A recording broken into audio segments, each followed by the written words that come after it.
Women's Power to Heal Mother Earth. I am Maya Tiwari. A call to action. I do not want us to listen to this event with just a passing curiosity. For those who have a sense of discernment and the need to know what it is that we can do to start shedding light in a very dark place, please listen on. For those who are themselves in trouble and cannot at this time afford to contribute to this call to action, that is okay. You may listen on, but you're not being asked to do anything at all that you're not compelled to do. My question is, why should the darkness, the opacity of darkness and the audacity of evil continue to reign in our communities and neighborhood throughout the world with such aplomb, with such vigor, with such unabashed passion, and so anonymously, with such complete immunity from being stopped in these egregious actions against humanity. Now, as many of you may have learned, I have been a target by big corporations, I'm sure, for quite a number of years. My experiences are manifold. The depths to which evil can penetrate is actually quite enormous, quite the vortex, quite strategic, quite stratified, and so on and so on. I could write tomes about the methodology that these evil perpetrators penetrate into the individual lives of people they are targeting. But above all, there is a small number of very rich, very wealthy, very, I would say, impoverished at their spirit level, rich in their pocketbooks. That level of men and women who dare to control, who dare to rule above societal laws, the civil rights, human rights, etc., and so on. This type of darkness has sprouted from perhaps the beginning of time, and certainly in the last many centuries, as far back as we could trace it. It has had tremendous toxic impact upon the world's nature, Mother Nature, the earth, our air, our elements, our food, and everything that is deemed sacred, every sacrosanct nourishment and sustenance for humanity and all of its species are all at risk. At the very center core of this ideology is something that you could call neoliberalism, but don't be concerned about that word. I'll be writing more about that in my next tome. But in the meantime, whatever the ideology is, however it had come about, whatever names are given to it, why should we sit back and allow such darkness to pervade in so many millions of lives of targeted individuals around the world that no one, so few, address? and so few want to know about it, and even many more do nothing about it. So many of our leaders, Napoleon talked about the fact that it isn't so much the dangers of evil and evil actions, but the danger truly lies in those who sit silent, watch it, and do nothing about it. We know that hatred prevails, but this psychology, the psychology of targeted individuals and those who are targeting them, has a very different nature. The anatomy of its nature, it's not prejudice and hatred and racial divide, so much, all of that is in the mix.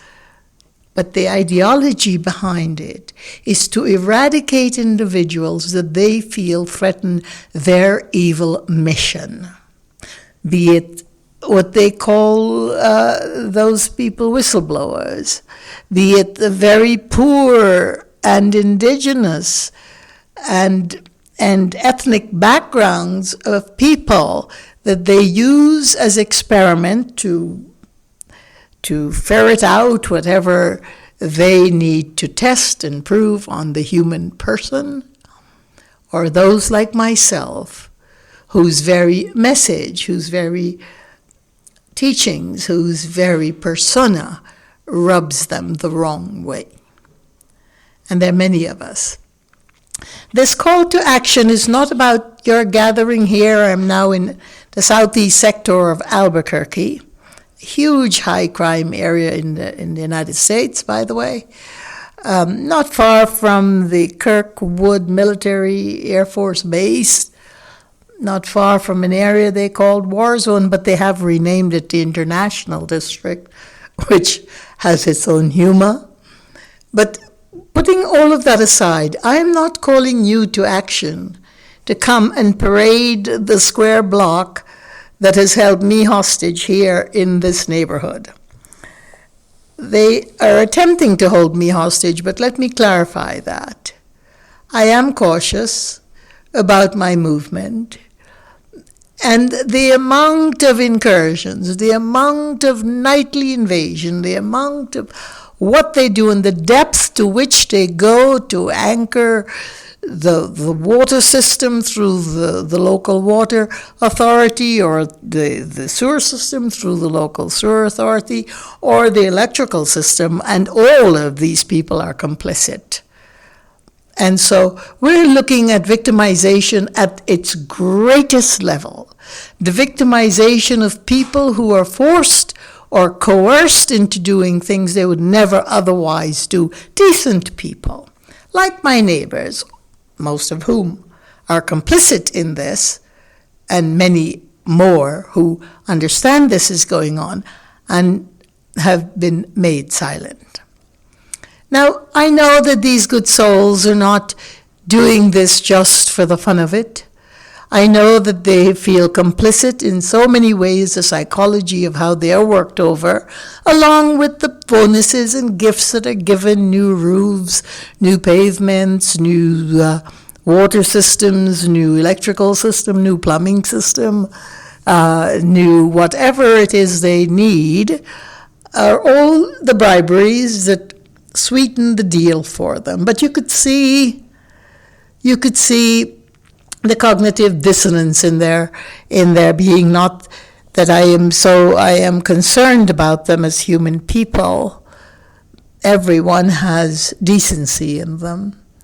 But I am concerned about the fact that they have been so compromised that they allow this crazy behavior to escalate to the point that it has right around them, right in front of them, with their properties being used, with their personnel being used, with their own systems being used, and with constantly under watch. Their entire life is now in this entire square block of Ross Place Southeast, going around to Morningside and the Jackson and Jackson Street there, and then Quincy. The entire square block is completely immersed in the goings-on that happens at my residence. That is victimization. That is victimization of an entire neighborhood by their permission. Now, where is this brigade of light? Where are the light workers? Where is the light army? Is it only on social media that we are able to espouse our ideas and ideologies and all the brilliant quotes from the Radiant Sutras and the Vedas and the Buddhist philosophies and the great Rumi and whatever else? I would like to know where the army of light brigades really do light. We need to find the courage. We need to find the stamina. We need to find the vigor to go out there and outnumber these clowns in the middle of the night as they parade the streets, surveilling for those who are doing the attacks on the home. And also the drone system. We can have our own drone system that counteracts their drone system. We can find individuals such as myself, and we can form a community of light brigade that goes around and do the exact same routine that they do at nights to make our presence be felt. Now, this is not about a call to action to protect me. I have been protecting myself through the grace of the Goddess Mother for a very long time. It has taken its toll on the physiological, emotional, and psychic body, but spirit is strong. And it is from this place that I call you to action. I call you to the action of bringing forth the army of light.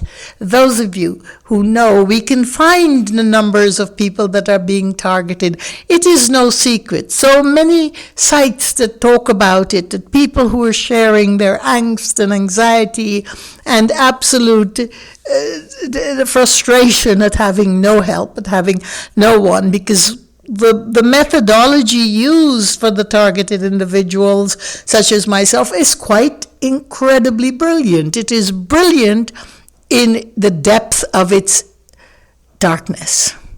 And that brilliance is about the strategy of alienation, alienating the targeted individuals so that they're not believed by their community, their friends, their family, so that they're put aside. In my own life, where I have influenced so many hundreds of thousands of people in the 35 years of my work, I have found only a handful who can actually listen to a little bit of the story, not even 10% of the story, because it just wipes out any sense of who we are. It is so mind-boggling that it becomes so disturbing for people. And then the many more whose aid I sought over so many years, people I have known for so long, have taught for so long, have given so much to, these very people who became complicit as well in the attacks and the abuse in their homes. And of course there are those precious souls that I can still turn to, who know what is going on and who do their best to envelop me with their love and their worthiness. I am not blaming anyone. I'm simply telling you that all of the people, the perpetrators, are victims too. Who do you think they used to do the night operation of breaking through the roof and cutting it apart and breaking through the walls and relocating windows, not just opening windows, because if they're sealed, then they just relocate them. And of course, who do you think they have doing the work? These poor, fragile, young men who are limber and agile, and who can be used, and who lay themselves out to be preyed upon. And many are drug addicts. So we can just guess what their payoff is from these scurrilous characters that are supervising the immediate vicinity, and they are not the architects of what's going on. They're simply players. But they're players with a bit of clout, they're players with a bit of money, It is so interesting. I can tell you the two homes that are reading the surveillance that happens in my property. I can point out so many of the players that are in the immediate neighborhood, not just the watchers and the neighbors whose own cloths are being used, but I'm talking about half the not half really, but I would say a good 15 to 20% of the neighborhood drives around without their license plate, or the license plate is somewhere inside of the rear glass window. Why? Because I had a habit of taking photographs of the license plates of those I knew who were very involved. And so now, as I said, 20% of the neighborhood drives around without license plates. It's quite actually funny. It is ludicrous, but it is what it is. The services of our EMS supposed to be taking care of people who are in dire need, especially now during the time of these viruses and so much of our own alienation from the things that we love to do and used to do, and the movement and mobility of each other. And they are busy at nights working it, or day working it out. Helicopters that are owned by the city or city services, governmental services, are busy involved in the situation. The military is involved in it. They're misusing their equipment. They're misusing whatever it is at their disposal to be part of it. And I so hate to talk about the police force, because I've always had the highest regard for these men and women who put their lives on the line all the time to scour out the scourge of our societies and make it a better place to live. They are victimized as well, because they have been made silent. And so the authority above them that speaks is betokened to the authority above them, that is betokened to the authority above them, and then whoever knows what the invisible architects are, because none of these people who are involved ever know who the architects are. They are so well enclosed in their anonymity, in their immunity, in their selfish self of they can do it and get away with it, and that is what they call their power. Well, let me remind you that light travels much faster than darkness does. So why are we being engulfed by darkness? When there are so many light energies out there and light-spirited people out there, why can't we mobilize the community to go after the known targets, to go after protecting, or just really doing precisely, emulating, if I may say so, copying exactly the movement of the darkness?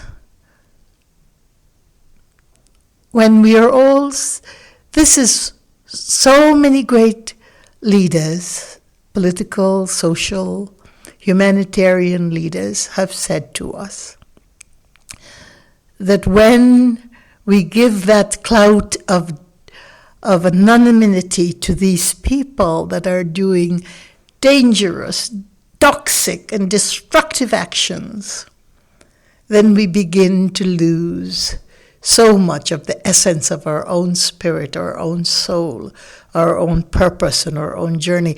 I have seen only in the last 6 months since moving here to this city, I have seen not only the destruction of my property, which is unbelievable, and if we were to do the investigation, but here again, who to do it? Every contractor that is hired works for them. And I don't say this as an exaggeration. If they don't work for them the minute they come here, they work for them the minute they leave here.